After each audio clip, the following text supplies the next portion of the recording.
You don't disappear when your heart stops. Not immediately.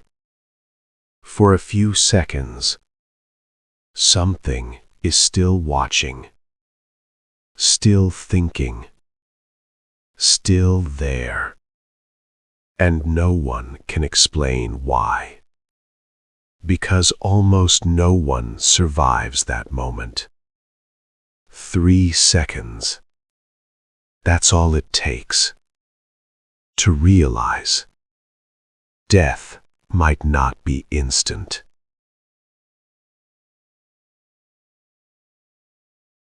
Medically, death moves in stages. First, the heart stops. Blood flow drops to zero, and oxygen disappears from the brain almost immediately. Within seconds, electrical activity should begin to collapse. That's what we've always believed. That's what the textbooks say. But in controlled clinical observations, something doesn't line up. Patients who were clinically dead, no pulse, no respiration, and yet their brains were still showing measurable activity. Not the kind you'd expect from a system shutting down, not random, not scattered. It was organized, coordinated across multiple regions at once. These are called gamma oscillations. Under normal conditions, your brain produces them when you're fully present, focused, aware of yourself, aware of the room around you. They're associated with conscious thought, sensory processing, high-level cognition, and they've been detected at the exact moment of death. In some monitored cases, there was actually a surge, a brief, concentrated spike, not a fade-out, but an intensification, as if the brain wasn't shutting down so much as shifting gears into something. One explanation is physiological stress. As oxygen drops, neurons fire uncontrollably, a cascade, a flood. That's plausible, but it doesn't fully explain the structure of what's observed, because chaos doesn't look like that. Chaos doesn't have timing. What researchers found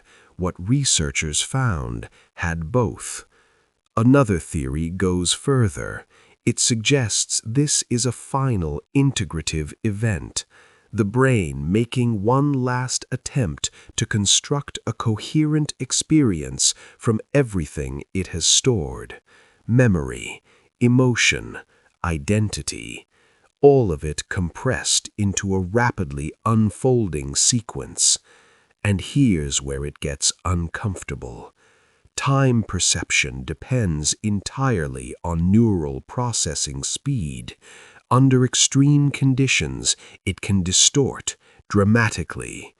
What lasts 3 seconds on a clock could feel from the inside much longer. We don't know how much longer. We have no way to measure it from the outside. From the outside, the body is flat, gone, unresponsive, but internally there may still be a process running. Not life, not survival, something harder to name than either of those.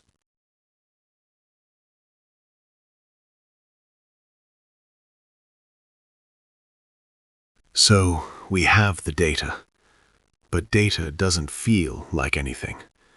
The people who actually went through it, they describe something different entirely.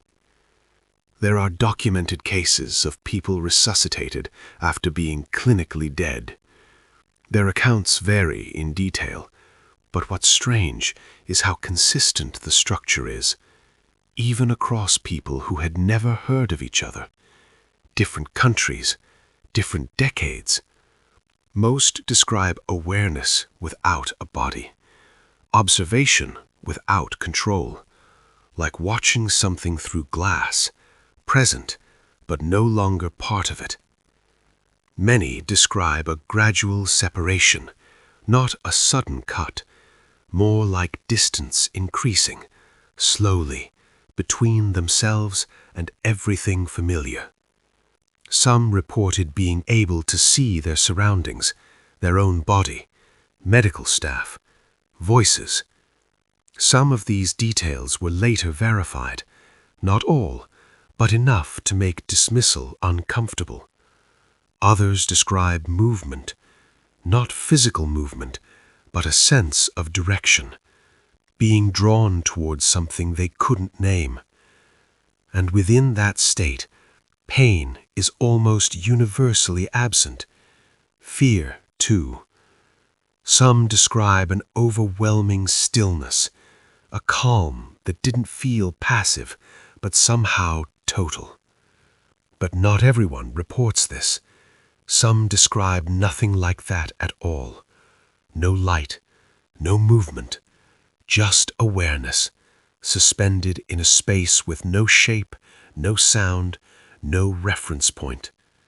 And then there are the accounts that stay with researchers the longest, not the peaceful ones, the ones dominated by regret.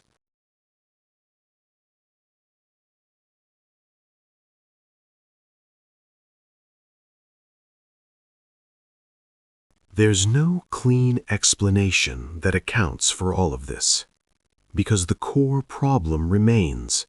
We don't fully understand how consciousness emerges, or where it ends, or whether ending is even the right word.